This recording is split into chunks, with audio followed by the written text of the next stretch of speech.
तर नमस्कार मित्रांनो, स्वागत आहे तुमचं आपल्याच मराठी यूट्यूब चॅनलमध्ये. आणि मित्रांनो, आजच्या व्हिडिओमध्ये आपण जाणून घेणार आहोत की इंदुरीकर महाराजांच्या पत्नी शालिनी इंदुरीकर सुद्धा आहेत प्रचंड फेमस. नेमकं करतात काय? तर मित्रांनो, हे 99% लोकांना माहीतच नाही.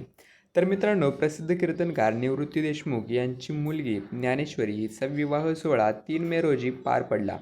मुख्यमंत्र्यांपासून ते खासदार आमदारांपर्यंत अनेक नेते मंडळी यांनी त्यांची उपस्थिती दर्शवली होती.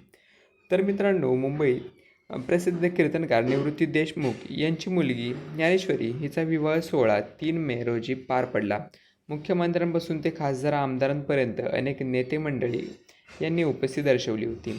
या लग्न सोहळ्याच्या कालावधीत इंदुरीकर महाराजांच्या कुटुंबाची जोरदार चर्चा सुरू झाली. अशातच आता त्यांच्या पत्नी शालिनी इंदुरीकर यांची देखील मोठी चर्चा होत आहे. मग आता त्या काय करतात हे आपण जाणून घेणार आहोत. तर मित्रांनो, शालिनी इंदुरीकर काय करतात? इंदुरीकर महाराज यांच्या पत्नी शालिनी निवृत्ती देशमुख इंदुरीकर या देखील कीर्तनकार आहेत. एका मराठी वृत्तवाहिनीने दिलेल्या माहितीनुसार इंदुरीकर महाराज एक कीर्तनासाठी 45,000 ते 50,000 रुपये मानधन घेतात. दिवसाला 3 कीर्तन करतात. तर शालिनी निवृत्ती देशमुख या एका कीर्तनासाठी अंदाजे 25,000 ते 30,000 रुपये इतके मानधन घेतात आणि दिवसाला 2 कीर्तन करतात. तर मित्रांनो, अहिल्यानगरच्या संगमनेर येथे ओझर गावात त्यांचा भव्य बंगला आहे.